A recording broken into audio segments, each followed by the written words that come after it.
आप सभी का स्वागत है फिर से मेरे YouTube चैनल पर। आज की इस वीडियो में हम लोग बात करने वाले हैं रस का स्वरूप। इस वीडियो को देखने के बाद आप लोगों को पता लग जाएगा कि संस्कृत के आचार्यों ने रस का स्वरूप क्या बताया है और हिंदी के आचार्यों ने क्या बताया है, और इसी के साथ हम लोग जानेंगे कि पाश्चात्य काव्य शास्त्र में रस का स्वरूप किसे माना गया है। रस के स्वरूप को जानने से पहले हम लोगों को एक बात समझनी होगी कि जितना भी हम लोग अभी अध्ययन कर रहे हैं, चाहे वो रस का स्वरूप हो या इससे पहले की वीडियोस हमने रस के ऊपर जाना या फिर काव्य हेतु, प्रयोजन, लक्षण, वो सभी की सभी किस चीज पर हम लोग चल रहे हैं, उसका आधार क्या है कि कोई भी कविता यानी जो भी काव्य है, ये सारी चीजें हम उसको केंद्र में रख करके पढ़ रहे हैं कि कविता जो लिखी जाती है उसकी क्या प्रयोजन होता है, यानी उसका क्या उद्देश्य है, उसको लिखने के साधन क्या है और उसके लक्षण क्या है। ये लोग हमने जाना था कविता के बारे में। ठीक इसी के बाद हमने जो अगली वीडियो देखी उसमें हम लोगों ने जाना रस क्या है, रस किसे कहते हैं, रस किन चीजों से मिल करके बनता है। तो अब हम बात कर रहे हैं कि वो जो रस है, रस मैंने आपको बताया था कि कोई भी कविता हम लोग जब पढ़ते हैं तो उसके अंदर रस पाया जाता है, यानी आनंद पाया जाता है। कविताओं को पढ़ने के बाद हम लोगों को क्या है, आनंद की अनुभूति होती है, और वो आनंद की अनुभूति को ही क्या कहते हैं, रस कहते हैं।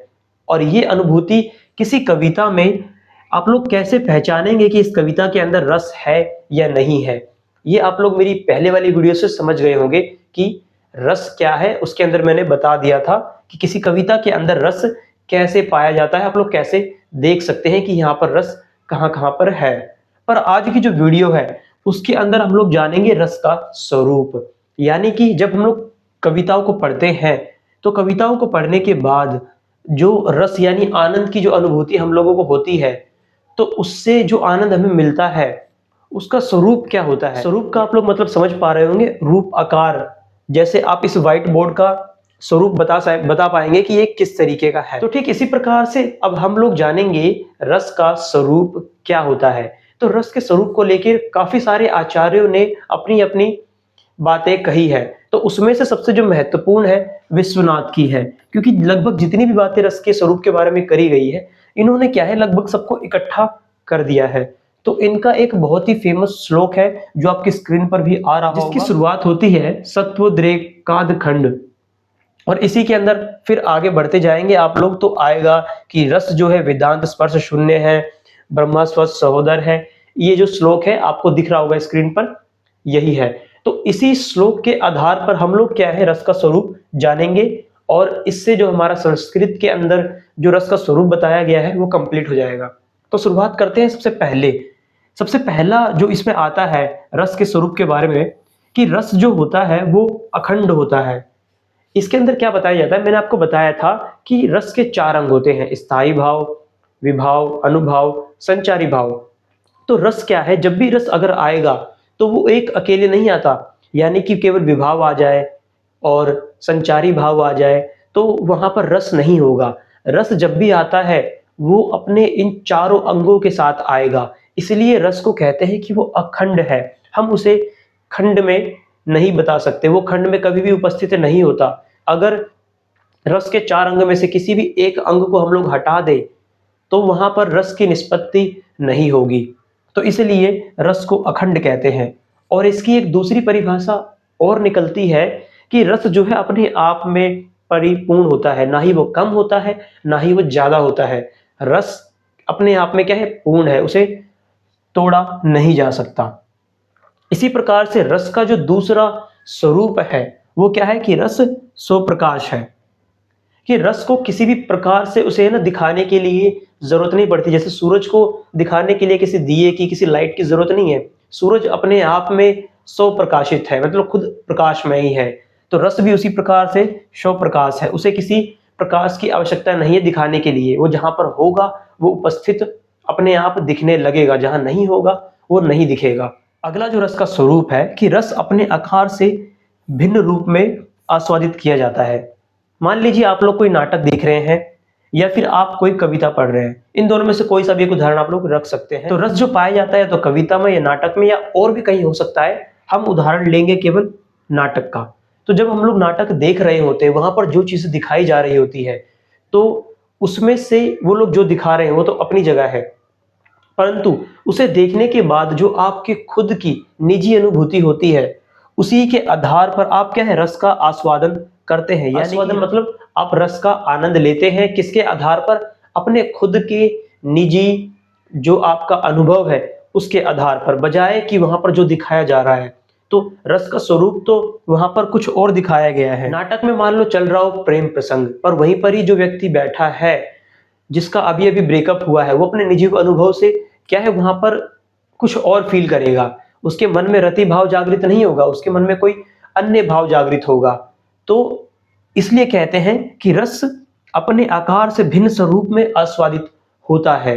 क्यों? क्योंकि वो निजी अनुभूति के आधार पर लोग क्या है रस का आस्वादन करते हैं। रस का अगला स्वरूप जो है, रस क्या है? चिन्मय होता है। चिन्मय शब्द आत्मा की चेतना के लिए उपयोग किया जाता है। रस जो है आत्मा जितना चेतन तो नहीं होता, परंतु जो चेतन अवस्था मद्यपान के समय या निंद्रा के समय इंसान की होती है, रस जब हमें प्राप्त होता है तो वो जो चेतन अवस्था है वो इस सामान्य चेतन अवस्था से उत्कृष्ट लेवल की होती है। यानी कि जो मद्यपान अगर कर ले, शराब पी ले, उस समय जिस प्रकार की उसे चेतना रहती है, ये रस की जो चेतना है उससे कहीं ज्यादा अधिक है।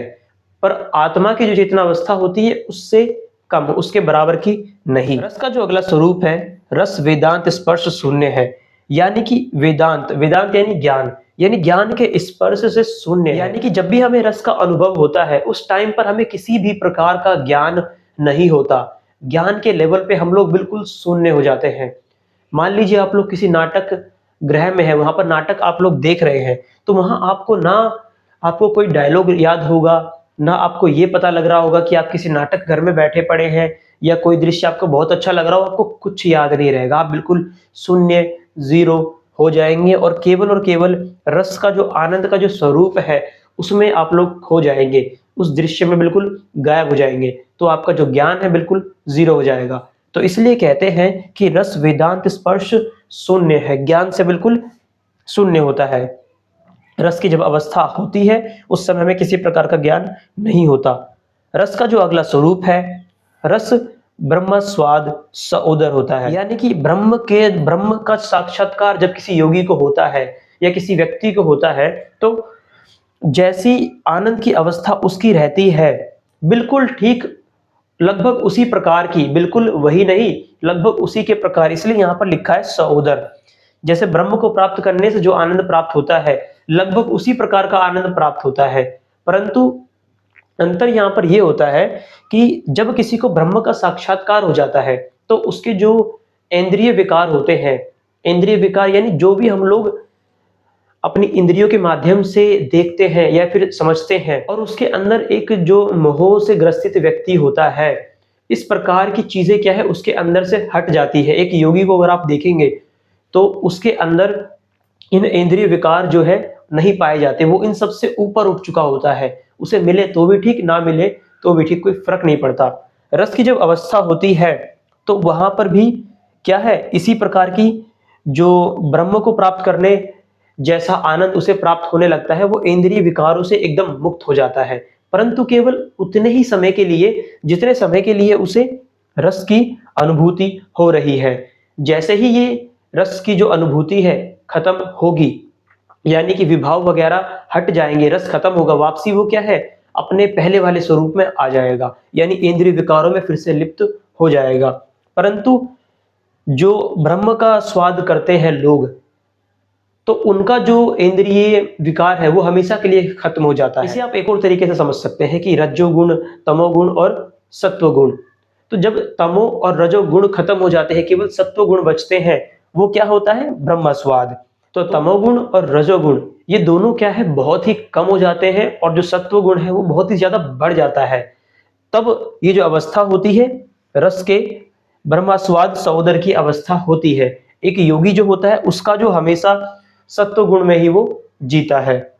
जैसे ही ये रस खत्म होगा, वापसी से जो रजोगुण थे और तमोगुण थे वो वापसी से ही बढ़ जाते हैं, और जो सत्व गुण था वो कम हो जाता है। याद रखना, ये तीनों गुण हमेशा विद्यमान रहते हैं रस की अनुभूति के समय, परंतु कभी तमोगुण और रजोगुण ज्यादा बढ़ जाते हैं और सत्वगुण कम हो जाता है, तो कभी सत्वगुण बहुत ज्यादा बढ़ जाता है और ये दोनों कम हो जाते हैं। तो जब सत्वगुण बहुत ज्यादा बढ़ेगा तो उसको कहते हैं रस की अवस्था। तो रस क्या है? ब्रह्म स्वाद सहोदर है, यानी लगभग उसी के जैसा हमें जो आनंद की अनुभूति होती है, जैसी अनुभूति हमें ब्रह्म को प्राप्त करने पर होती है। अगला जो रस का स्वरूप है वो है कि रस लोकोत्तर चमत्कार प्राण है। जब हमें रस की प्राप्ति होती है तो उस समय हमें अपना निजत्व याद नहीं रहता। हम क्या है? लोकोत्तर, जिस चीज से लोग क्या है, लोग अपने निजत्व से परेशान रहते हैं, अपने आप से जुड़े रहते हैं, पर जब रस की प्राप्ति होती है तो वो अपने आप को भूल जाता है, अपने सुख दुख को भूल जाता है। इसलिए कहते हैं कि लोकोत्तर, लोक से इतर है रस की अनुभूति। रस का अगला स्वरूप है कि रस लोकोत्तर आनंदमय होता है, यानी कि लोक में, लोक होता है कि जो जहां पर हम लोग जी रहे हैं, ठीक है, उसमें प्राप्त होने वाला जो आनंद है, जैसे कि आपने मैथ्स में कुछ सवाल सॉल्व किया तो उससे खुशी मिलती है, आप लोगों ने कोई बहुत उच्च पदवी प्राप्त कर ली, आपको उससे खुशी मिलती है, आपने एग्जाम में अच्छा परफॉर्म कर दिया, आपको उसमें खुशी मिलती है, आपने कोई गर्लफ्रेंड पटा ली, आपको उसमें खुशी मिलती है। तो किसी भी प्रकार की खुशी जो आपको लोक में रह करके, उसमें व्यवहार कर करके मिली है, तो उस व्यवहार से क्या है, उस आनंद से, ये जो रस का जो स्वरूप है इस प्रकार के आनंद से भिन्न होता है। इसलिए इसे कहा गया है कि रस लोकोत्तर आनंदमय है। लोक में प्राप्त होने वाले जितने भी आनंद है ये उससे बढ़कर है, उस जैसा नहीं है। तो ये है रस का स्वरूप। और इसी के अंदर आप लोग आगे बढ़ेंगे तो बताया गया है कि लौकिक और अलौकिक। लौकिक मतलब लोक से प्राप्त होने वाली चीजें, अलौकिक मतलब इस लोक से परे। परंतु जो रस की जो दशा होती है वो इन दोनों के बीच की होती है। वो क्या है? लोक से ऊपर है और अलौकिक से कम है। इसलिए हम बार बार इसे लोकोत्तर कहते हैं। और जब बात आती है ब्रह्म की या लौकिकता की, तो उससे क्या है, हम उसे थोड़ा सा कम बोलते हैं। तो ये लौकिक और अलौकिक के बीच की अवस्था क्या है? ये है रस का स्वरूप, ये रस का अस्तित्व है। और इसी को अगर हम दूसरी भाषा में कहें तो इसी को हम कहते हैं काव्य आनंद। और जो लौकिक है, यानी जो लोक से मिलने वाला सुख है, उसे हम कहेंगे विषय आनंद। और जो रस से मिलने वाला सुख है उसे कहते हैं काव्य आनंद। अलौकिक आनंद से मिलने वाला सुख है उसे क्या कहते हैं? ब्रह्म आनंद। तो इन दोनों से हमारा क्या है? कोई लेना देना नहीं है, ब्रह्मानंद से भी नहीं, विषय आनंद से भी नहीं। यानी कि लौकिक और अलौकिक से हमारा कोई वास्ता नहीं। हम किससे वास्ता है? केवल रस से। और ये काव्य आनंद हमें कैसे प्राप्त होता है? कवि जब कोई रचना करता है कल्पना के माध्यम से, वहां पर कोई वास्तविकता में कोई पात्र नहीं आता, वो उन पात्रों को याद करके उनको कैसा फील हुआ होगा उसे अनुमान लगा करके अपनी कल्पना द्वारा क्या है, सोचता है और उसको कविता में उतार देता है। तो कल्पना का सहारा लेके कविता करता है और जब हम उसे पढ़ते हैं उसी समय काव्य आनंद की प्राप्ति होती है। तो ये क्या है? रस की बात हो गई। अब हम बात करेंगे कि हिंदी में जो रस का स्वरूप है वो क्या माना गया है। तो सबसे पहले हम लोग बात करेंगे शुक्ल जी की। तो शुक्ल जी की एक बहुत ही फेमस लाइन है कि जिस प्रकार से आत्मा की मुक्तावस्था ज्ञान दशा कहलाती है, ठीक उसी प्रकार से हृदय की मुक्तावस्था रस दशा कहलाती है। इस लाइन के माध्यम से शुक्ल जी हमें यही समझाना चाह रहे हैं कि जो पात्र वो यूज करता है कवि, वो वास्तविक पात्र नहीं होते, वो अनुमान किए गए पात्र हैं। और उसी को जब हम लोग पढ़ते हैं तो हम जो है उसे जब पढ़ते समय अपने आप को, हमारा जो मन होता है वो किसी विशेष, वो निर्विशेष रहता है, वो किसी भी प्रकार से ना उसमें लिप्त नहीं होता। वो एक तरीके से शुद्ध और मुक्त मन से क्या है, उस चीजों को देखता है। जब भी हम लोग कोई नाटक देखते हैं तो हम लोग अपने आप को एक मुक्त स्थिति में उसको देख पाते हैं। मान लीजिए अगर कोई घटना वास्तविकता में आपके ऊपर घटित हो रही हो, तो वहां पर आपके ऊपर जो प्रभाव पड़ता है वो बिल्कुल बहुत तेज होता है और उसका इफेक्ट आपको सीधे तौर पे पड़ जाएगा। आप एक उदाहरण के माध्यम से समझिए कि आप जंगल में घूमने के लिए गए, वहां पर एक शेर आ गया, तो उसे देखते ही आप जो डरेंगे, जो भय का अनुभव करेंगे वो वास्तविक होगा और बहुत तेजी से घटित होगा। परंतु जब वही चीज आप लोग किसी नाटक गृह में देखेंगे और वहां पर शेर आएगा, तो वहां पर भी आप लोग फील तो उस तरीके का करेंगे, पर आपको पता है कि ये वास्तविक नहीं है। तो आपकी जो अनुभूति होती है वो, जैसा कि आप वास्तविकता में है उससे थोड़ी सी भिन्न होती है। तो वहां पर आप लोग क्या है, बिल्कुल शांति से आराम से फिर भी बैठे रहेंगे और आपकी जो मनोस्थिति है वो काफी ज्यादा शांत रहेगी, बजाय अगर आप कंपेयर करेंगे कि जो वास्तविकता में पास आ जाती है। तो इसलिए कहते हैं कि जब हम उन नाटकों को देखते हैं या पढ़ते हैं तो हम अपने आप को काफी ज्यादा शुद्ध और मुक्त रख पाते हैं उन चीजों से। तो इसीलिए क्या है, ये हमें आनंदित भी करती है। तो इसीलिए ये जो घटनाएं हैं हमें आनंद भी पहुंचाती है। जहां पर वास्तविकता में अगर हमारे साथ वो चीजें घटित हो जाए तो हम उतना आनंद की अनुभूति नहीं करेंगे, पर जब नाटक में देखते हैं इन्हीं चीजों को या कविता में पढ़ते हैं तो हमें क्या है, आनंद की अनुभूति होने लगती है।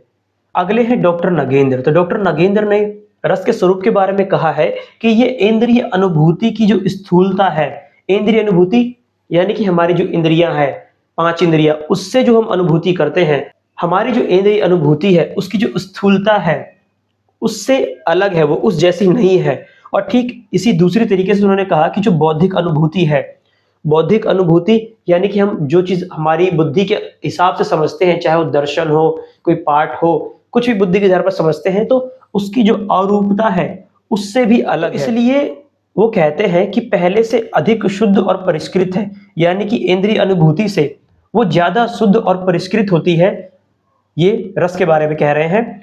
और दूसरा जो बौद्धिक अनुभूति है उससे ज्यादा आसान होती है।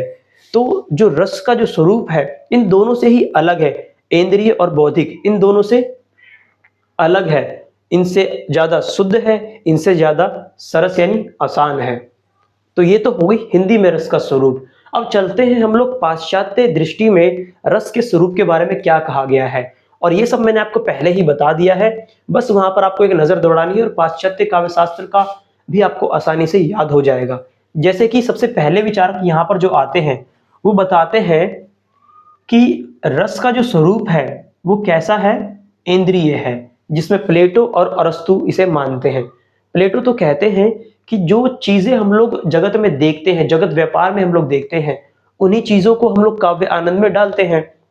तो इसीलिए वो इसे इंद्रिय अनुभूति कहते हैं, परंतु ये इसे निम्न कोटि का मानते हैं, क्योंकि हमने जो देखा उसका अनुकरण किया और अनुकरण करने के बाद वो चीजें पहले जैसी नहीं रह जाती, तो इसलिए ये निम्न कोटि का मानते हैं इसे।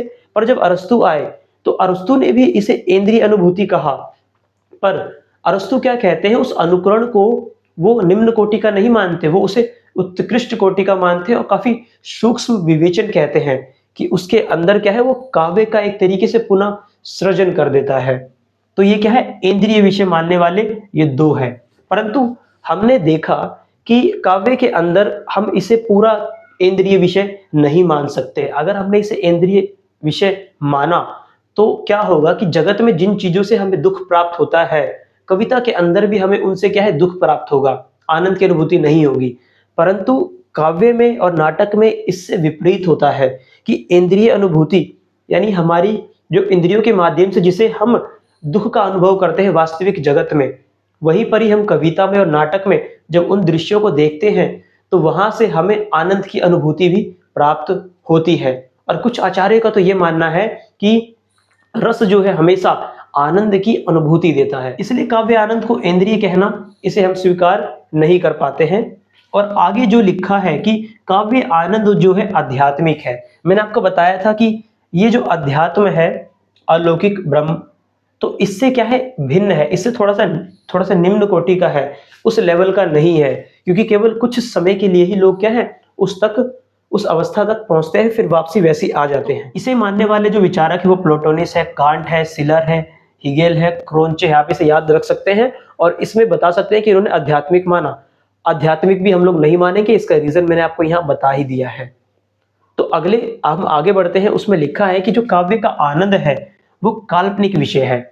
ये कौन कहता है, एडिशन कहता है कि कल्पना, ये जो अरस्तु का हमने देखा था, कुछ कुछ उसी से उसका जो परिष्कृत रूप है उसे और ज्यादा सुधार करके यहाँ पर बोला गया है कि जो भी चीज हम लोग इंद्रिय विषय देखते हैं बाहर काव्य जगत में और उसी की हम कल्पना करते हैं अपने मनोस्थिति पे, तो इन दोनों के बीच का जो साम्य की जो स्थिति है वो क्या है, कविता है, काव्य का आनंद है। यानी कि जो चीज हमने बाहर देखी उसकी हमने कल्पना करी कि वो इस तरीके की है, और उस कल्पना करने के बाद हमने उसे एक रूप देने की कोशिश करी कविता के माध्यम से। तो पहले तो जो जैसी थी उसे हमने अनुमान लगा के समझा, और उसके बाद जो हमने समझा उसको भी हमने जो रूप देना चाहा, उसमें भी कुछ ना कुछ डिफरेंस रहता ही है। तो इसलिए कहा जो देखा और जो कल्पना करा उसकी जो बीच की स्थिति है वो क्या है, रस का स्वरूप है। ये क्या कहते हैं, एडिशन कहते हैं। पर एडिशन की जो ये बात है इसको स्वीकार नहीं कर सकते, क्योंकि हम लोगों ने यहाँ पर देखा था कि जो रस होता है वो इंद्रिय विषयों से, और जो हमने दूसरा बताया मानसिक विषय, जो मानसिक संवेदना या जो अपनी कल्पना कर रहे हैं, कल्पना किससे संबंधित होती है, बौद्धिकता से। बौद्धिकता से ही क्या है, हम लोग कल्पना कर पाते हैं। जब रस का हम अनुभव करते हैं तो हम लोग क्या है, अपने बौद्धिकता से भी और इंद्रिय विषय दोनों से मुक्त होते हैं। तो जब हम कल्पना करते हैं उसमें इंद्रिय विषय भी हमारे साथ जुड़ा रहता है और हमारी बौद्धिकता भी उसमें सतर्क रहती है, तभी हम कल्पना कर पाते हैं। पर रस की जब हमें अनुभूति होती है तो ना वहां पर कोई हमें कुछ याद ही नहीं रहता है, ना हमें इंद्रियता से हम मुक्त हो चुके होते हैं, और दूसरी ओर जो मैंने आपको बताया बौद्धिकता से, उससे भी हम लोग क्या है, मुक्त हो चुके होते हैं। तो इसलिए उसे काव्य आनंद को काल्पनिक विषय कहना ये भी नहीं मान सकते, क्योंकि इसका तो उपयोग वहां रह ही नहीं जाता। चौथा क्या है कि काव्य आनंद अनिर्वचनीय है, यानी उसे बताया ही नहीं जा सकता। दूसरा, और वो विलक्षण है। तो ये इसे भी हम स्वीकार नहीं कर सकते कि जो रस का स्वरूप है वो कैसा है, इसे हम बता ही नहीं सकते, वो विलक्षण है।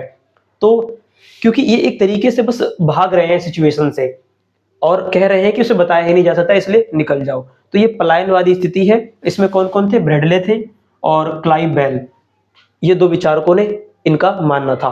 पांचवा जो है सबसे ज्यादा महत्वपूर्ण आप लोग कह सकते हैं पाश्चात्य काव्य शास्त्र के अंदर, वो है I.S. रिचर्ड। इन्होंने भावित घटना का अनुभव रस का स्वरूप बताया। ये कहते हैं कि कोई भी घटना जो घटित हो रही है कविता के अंदर, नाट्य के अंदर, वो क्या है, एक तो इंद्रिय होती है कि जब हम उसे दिखाते हैं वो इंद्रिय विषयों को ही दिखाते हैं हम लोग नाटक पर और मंचन पर, कि जैसा रियल लाइफ में होता है हम लोग वही वहां पर दिखाते हैं।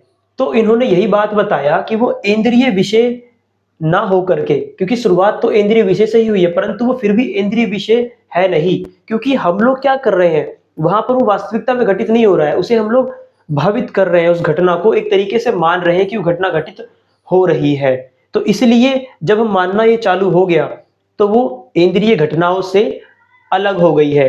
ठीक इसी प्रकार से जिस प्रकार से हमने यहाँ पर बात करी थी कि वो क्या है, लोक उत्तर है, यानी कि जो लोक में जिस तरीके से होता है उससे बढ़कर है, उससे थोड़ा सा अलग है। और इन्होंने इसे आध्यात्मिक भी नहीं कहा, कि जिस तरीके से इन लोगों ने आध्यात्मिक कह दिया था तो आध्यात्मिक से ये एक तरीके से कम भी ऑटोमेटिकली हो गया। तो इनकी जो ये वाली परिभाषा है भावित घटना का अनुभव, तो ये ज्यादा मान्यता प्राप्त है I.S. रिचर्ड का। तो ये थी आज की वीडियो। आशा करता हूं आप लोगों को बिल्कुल अच्छे से रस का स्वरूप समझ में आ गया होगा। वीडियो अगर अच्छी लगी है तो वीडियो को लाइक कर दो, चैनल पर नए हो तो सब्सक्राइब करना मत भूलना, और ये वीडियो अगर आप अभी तक देख रहे हैं तो इस वीडियो को शेयर जरूर कर देना ताकि और लोग भी इस वीडियो से फायदा उठा पाए।